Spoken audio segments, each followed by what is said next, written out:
കഴിഞ്ഞ ദിവസം ഏതാനും ദിവസങ്ങൾക്ക് മുമ്പ് മരണപ്പെട്ട യുവ പണ്ഡിതൻ ഇസ്ലാം ഹസനി ഉസ്താദിൻ്റെ പേരിലുള്ള മയ്യിത്ത് നിസ്കാരവും വേറെ ധാരാളം നിസ്കാരങ്ങൾ ഇവിടെ നടക്കാനുണ്ട്. കഴിഞ്ഞ 1-2 ദിവസം മുമ്പ് അദ്ദേഹത്തിൻ്റെ സഹയാത്രികനായിരുന്ന മുത്തഅല്ലിം കൂടി മരണപ്പെട്ട വിവരം നമ്മൾ അറിഞ്ഞു. അതിൻ്റെയൊക്കെ തൊട്ട് മുമ്പ് ധാരാളം പെട്ടെന്നനെയുള്ള മരണങ്ങൾ, യുവാക്കൾ തീർത്തും അപ്രതീക്ഷിതമായ അൺഎക്സ്പെക്റ്റഡായ മരണങ്ങൾ ജീവിച്ചിരിക്കുന്ന നമുക്കൊക്കെ നൽകുന്ന വലിയ സന്ദേശം ഉണ്ട്.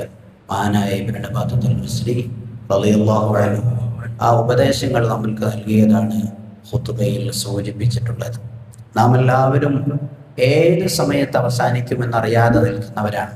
ഈ മരണപ്പെട്ടവർക്കെല്ലാം ട്രാവലിൽ നടന്ന ഒരു കൂട്ടമരണം, പെടുന്നനെയുള്ള വേനൽക്കാലത്തെ പാമ്പുകടിയേറ്റുള്ള മരണങ്ങൾ, ഇതുപോലെയുള്ള വാഹനാപകടങ്ങളിലെ മരണങ്ങൾ, നമ്മെപ്പോലെ സ്വപ്നങ്ങളുണ്ടായിരുന്നവർ, ലക്ഷ്യങ്ങളുണ്ടായിരുന്നവർ, രാവിലെ യാത്ര പുറപ്പെട്ട് വൈകുന്നേരം ഒരു സ്ഥലത്തേക്ക് ഓടിപ്പോയിരുന്ന ആളുകൾ, അടുത്ത മാസത്തെ പ്ലാനിങ് റെഡിയാക്കിയിരുന്നവർ, നേതൃപരമായി പങ്കുവഹിച്ച് എൻഗേജ്മെന്റുകൾക്ക് പങ്കെടുത്ത ആളുകൾ, വിവാഹത്തിന് കൂടുന്നതിന് മുമ്പ്, ലക്ഷ്യം സാക്ഷാത്കരിക്കുന്നതിന് മുമ്പ്, സാലറി വാങ്ങുന്നതിന് മുമ്പ്, തീരുമാനം നടപ്പിലാക്കുന്നതിന് മുമ്പ് അള്ളാഹുവിൻ്റെ തീരുമാനം അവരുടെ വിഷയത്തിൽ നടപ്പിലായി. ഇതുതന്നെയാണ് നിങ്ങളുടെ എല്ലാം അവസ്ഥ എന്നാണ് മഹാനായ ഇബ്നു ബത്തൂത്തൽ മിസ്രിയുടെ ഉപദേശം ഖുതുബയിലൂടെ നമ്മെ ഓർമ്മപ്പെടുത്തുന്നത്. നിങ്ങളെല്ലാവരും മരിച്ച ആളുകളുടെ ഉപ്പമാരാണ്. ഫൈനക്കും ആബാഉ അംവാത്, പലരുടെയും മക്കൾ മരണപ്പെട്ടു പോയില്ലേ? അല്ലെങ്കിൽ നിങ്ങൾ അബ്നാഉ അംവാത്, മരിച്ച ആളുകളുടെ മക്കളാണ് നിങ്ങൾ. ഉപ്പ മരിച്ചുപോയില്ലേ? നിങ്ങളുടെ ഉമ്മ മരിച്ചുപോയില്ലേ? നിങ്ങളുടെ ബന്ധപ്പെട്ടവര് മരിച്ചുപോയില്ലേ?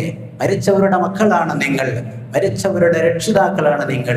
മാത്രമല്ല വഅമ്മ ഖലീലിൻ അൻതും അംവാത്, കുറച്ചു കഴിഞ്ഞ് നിങ്ങളും മരിക്കാൻ പോവുകയാണ്.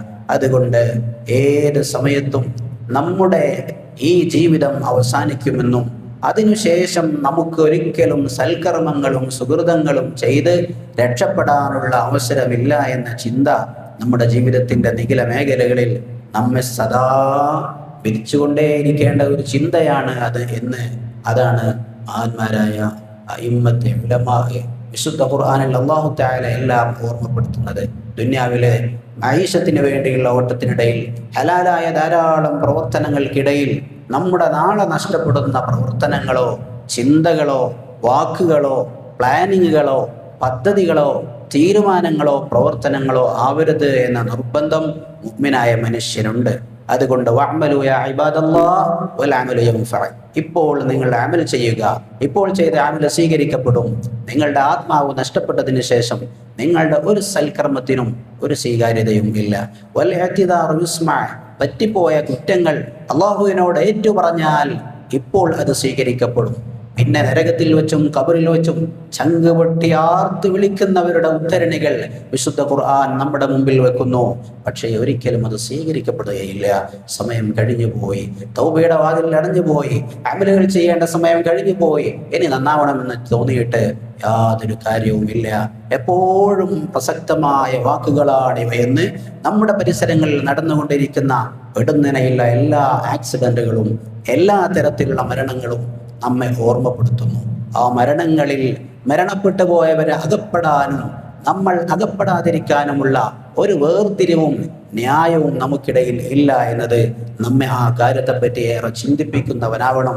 വിശ്വാസി അപകടങ്ങളിൽ നിന്ന് പ്രയാസങ്ങളിൽ നിന്ന് പാഠം ഉൾക്കൊള്ളുന്നവരും നല്ല നിലയിൽ ജീവിതം മുന്നോട്ട് കൊണ്ടുപോകുന്നവരുമാണ്.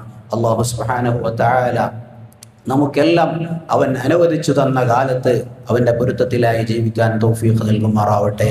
അള്ളാഹു തന്ന ആരോഗ്യം, അവൻ തന്ന ആയുസ്, അവൻ തന്ന സമ്പത്ത്, അവൻ തന്ന എല്ലാ നിഅമത്തുകളും അവൻ്റെ പൊരുത്തത്തിലായി ഉപയോഗിക്കുന്ന സജ്ജനങ്ങളുടെ കൂട്ടത്തിൽ നമ്മെയും മാതാപിതാക്കൾ ഉസ്താദുമാരെയും മക്കളെയും സ്നേഹജനങ്ങളെയും ഇഷ്ടജനങ്ങളെയും എല്ലാവരെയും അല്ലാഹു തആല ഉൾപ്പെടുത്തി അനുഗ്രഹിക്കുമാറാവട്ടെ.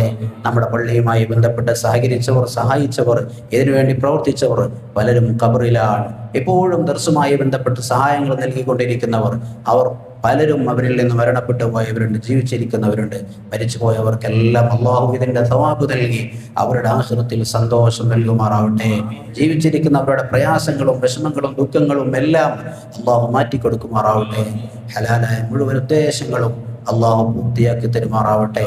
നമുക്കും പറയപ്പെട്ട എല്ലാവർക്കും പെടുന്നനെയുള്ള മരണങ്ങളെ തൊട്ട്, പെടുന്നനെയുള്ള അക്രമങ്ങളെ തൊട്ട്, പ്രയാസങ്ങളെ തൊട്ടെല്ലാം കാത്ത് രക്ഷിച്ച് അള്ളാഹു നമുക്കെല്ലാം അനുയോജ്യമായ സമയത്ത് നല്ല അന്ത്യം ഹുസ്നുൽ ആഖിബത്ത് നൽകി അനുഗ്രഹിക്കുമാറാവട്ടെ. ആമീൻ എന്ന് ദുആ ചെയ്ത് ഉദ്ഹിയത്താണ് വരുന്നത്. അതുമായി ബന്ധപ്പെട്ട കാര്യങ്ങളിലൊക്കെ മുന്നേറുക എന്നതാണ് സാന്ദർഭികമായി ഇപ്പോൾ നമുക്ക് ചെയ്യാനുള്ള സൽക്കർമ്മങ്ങൾ. നബി സല്ലല്ലാഹു അലൈഹി വസല്ലം തങ്ങളുടെ നിർദ്ദേശം, വിശുദ്ധ ഖുർആനിന്റെ നിർദ്ദേശം അതാണ്. ഞാനതിലേക്ക് വിശദമായി കടക്കുന്നില്ല. അള്ളാഹു അതുൾപ്പെടെയുള്ള മുഴുവൻ ഖൈറായ പദ്ധതികളും ഉൾക്കൊള്ളാനും അതിൻ്റെ ഭാഗമാവാനും ആത്മാർത്ഥമായി അള്ളാഹുവിൻ്റെ പൊരുത്തത്തിന് വേണ്ടി അതിലൊക്കെ ഭാഗവാക്കാകാനും നമുക്കെല്ലാവർക്കും തൗഫീഖ് നൽകുമാറാവട്ടെ. ആമീൻ.